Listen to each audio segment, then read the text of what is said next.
The NFL season will begin. The San Francisco 49ers are dealing with a quarterback controversy beyond deciding who will start the first game. Colin Kaepernick now says that he will not stand for the national anthem. One fan, look at this, burned his Kaepernick jersey after the announcement. Joining me now is Bomani Jones, co-host.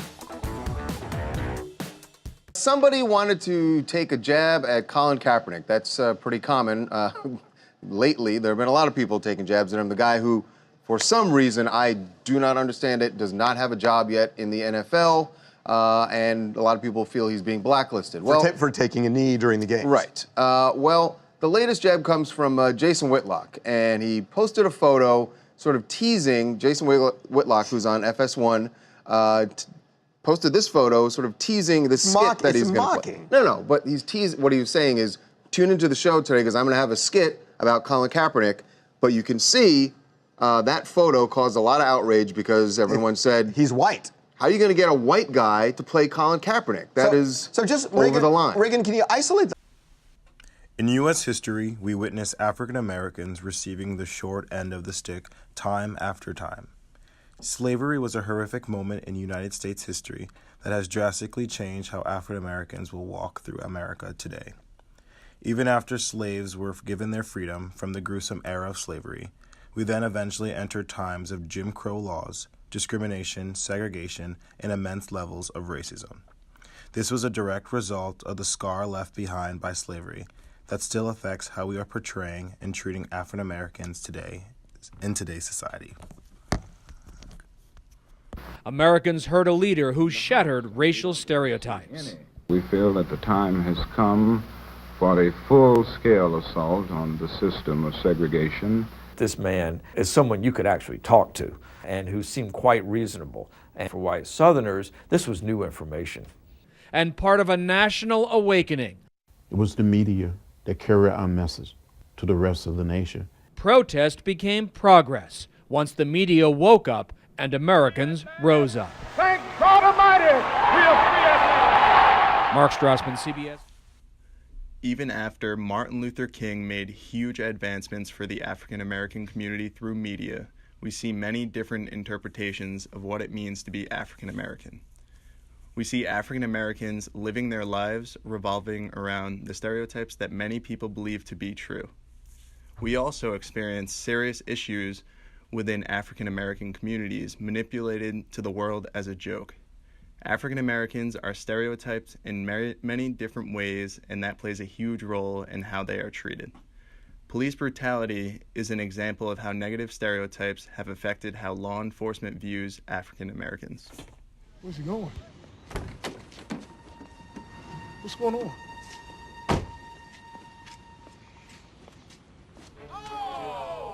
Why don't you tell me what really happened? Is that grape soda? What the fuck, yo? All right. This is so ignorant. Really? Yes. Is this ignorant? Yo, that's racist, man. That's racist. Hey, Jonathan, you gonna let him do that? See if he got Kool-Aid. Almost gone, witness. Sure there's not something you want to tell me? I'm not stopping until you crack. I already told you that they took off. This van has the latest in law enforcement technology. Watch. Suspect, you have the right to remain silent. Sweet. Hey, let me try. Cleveland, don't! Minority suspect. Danger, he's got a gun.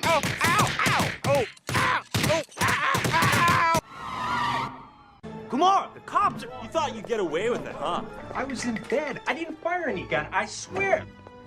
Hey, Jax is trying to escape. What are you talking about? I'm just sitting here. He's trying to break free. Get him! Oh, shit. Don't move! Stop resisting! I need backup now! He's got a gun! That's not a gun, that's a book. Okay, secure the book. According to our survey, almost 80% of participants agreed that African Americans are negatively portrayed in television and movies. Although television and movies try to make light of this police brutality situation, it is still a major issue in America today. According to Mapping Police Violence, police killed at least 104 unarmed black people in 2015, nearly 2 deaths for each week, and unarmed black people were killed 5 times the rate of unarmed whites in 2015. In 2016, the number grew to 250 blacks being killed by police. Cases involving police brutality have taken center stage in the news world. With incidents in the past years like Eric Gardner and Freddie Gray, we see major indicators that police brutality is a recurring issue in the United States.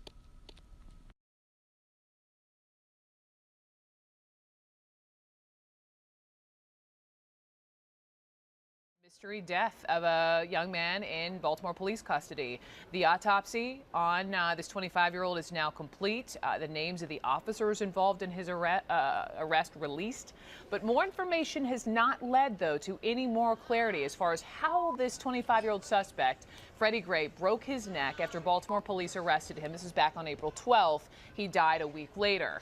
Now, as we mentioned a second ago, the department has suspended these 6 officers with pay. They've released their names, their ages, how long they've been on the force. But officials didn't specify on the reasons why. However, the mayor of Baltimore did tell CNN this. We know that he asked for medical attention. We know that that medical attention was not immediately requested for him. We know that was a mistake. Very much with the protesters. These young men are incredibly angry about everything happening. Taking him. Straight up.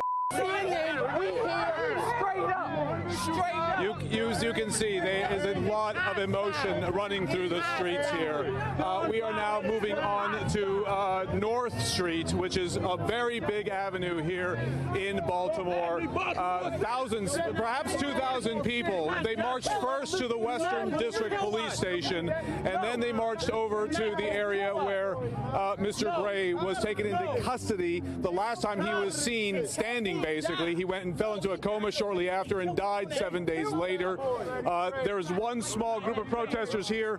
There are several hundred more coming up behind us on other streets. And as you can see, they have shut down traffic in this area of Baltimore. So far, police showing great restraint. But what they are asking for is for all six of those police officers who were named today to be charged with first-degree murder. They say that they are going to march on the City Hall on Thursday.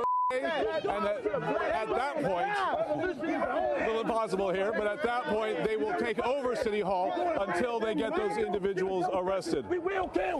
According to the survey, around 80% of students believe that police brutality is a pressing issue against African Americans in the community. Many people are unsure of Kaepernick's actions with kneeling during the national anthem. Some see it as a disrespect to the military, fallen service members, or the U.S. flag.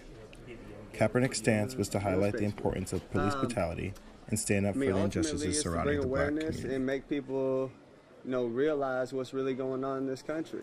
There are a lot of things that are going on that are unjust, people aren't being held accountable for, and that's something that needs to change. That's something that, this country stands for freedom, liberty, justice for all, and it's not happening for all right now.